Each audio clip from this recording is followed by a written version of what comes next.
Today, we're going to be talking about follow through. It's something that is so important, but so many people lack.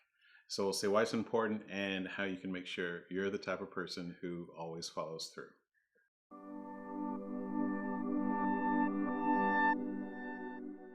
You would think that follow through is something that everyone has, but you would be surprised at how many college graduates that come into the workforce lack the ability to follow through.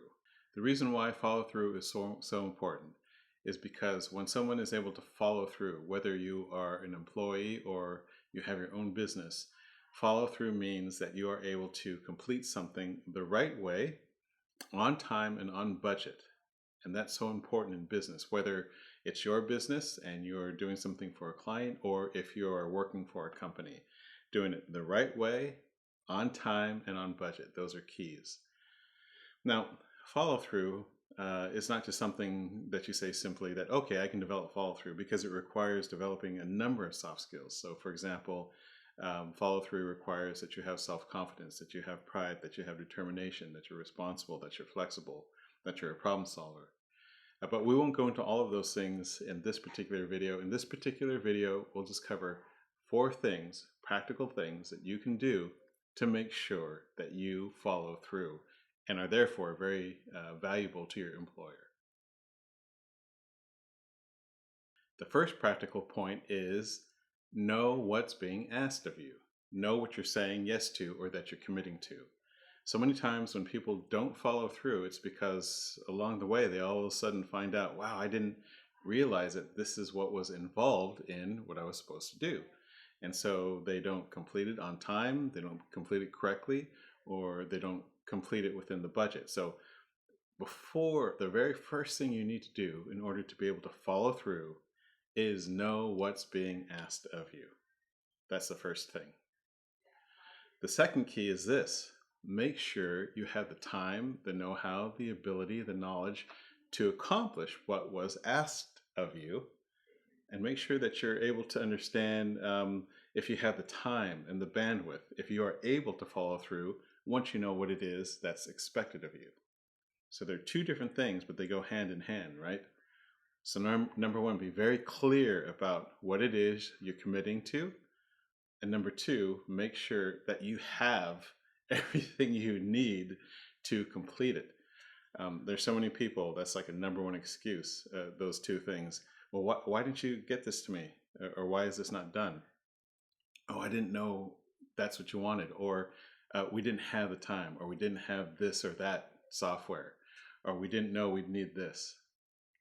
So number 1, know exactly what you're committing to. And number 2, make sure you have all the resources, time, budget, know-how, whatever to get it done. Number 3 is don't be afraid to ask questions. At any point in time, before you say, yes, I'll take this on or I'll get this done for you, make sure you ask clarifying questions. And then number 4, and this is a very important key, is take pride in your work and in your reputation. So there are times when you're working and work just becomes something that you're doing to get a paycheck. Or if you own your own business, you take on a project and you're just trying to get it done because you want to get paid. If that's your only motivation for working or taking on project as your own boss, the follow through is not something, it becomes something that is just perfunctory. In other words, you're not doing it because of your pride in yourself, in your own work, and in your reputation. Employees and companies that do well are ones that understand that when I say yes to something, I will deliver. The client or the employer should have tremendous confidence in you, confidence that you will get the job done, that you will follow through. Someone who follows through and has that reputation puts their employer or their clients at ease. And those are going to be the ones that are very valuable. So for example, I mean, it seems so obvious. If there's 2 employees and one has the reputation of doing fine work and always delivering, and then the other one sometimes delivers, but many times gives me excuses, it's very easy to see if there's some kind of layoffs or cutbacks, who I'm going to keep. So Here's the metacognitive exercise for this week. Try to see how many times when someone asks, did you complete this, or can you do this? Did you do this for me? See how many times you make an excuse. Or maybe you can think about the last week or the last few weeks. How many times have you had to make an excuse for something you did not complete or you did not follow through with? So that's the exercise for this week. See if you could, when you commit to something, see if you follow through with it, or just try and notice how many times you make up an excuse. You have to give an excuse for why something was not done. And more importantly, try to notice which one of those 4 major points contributed to you not being able to follow through. Did you not understand the task completely? Did you not understand what was being asked of you? Did you not have the resources, that is the time, the know-how, all the different things that you need to complete the task?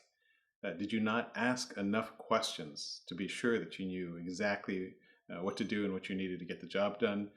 Or did you simply just not care if you followed through or not? Did you simply just not care about your reputation? So if you develop the ability now to be someone who always follows through, someone who is dependable, then when you go into the workplace, not only will you be able to get a job, but you'll be able to keep it. You'll be very valuable to your employer. So I hope that makes sense. I hope that's something that helps you to develop these types of skills. And thanks for watching. We'll see you next time.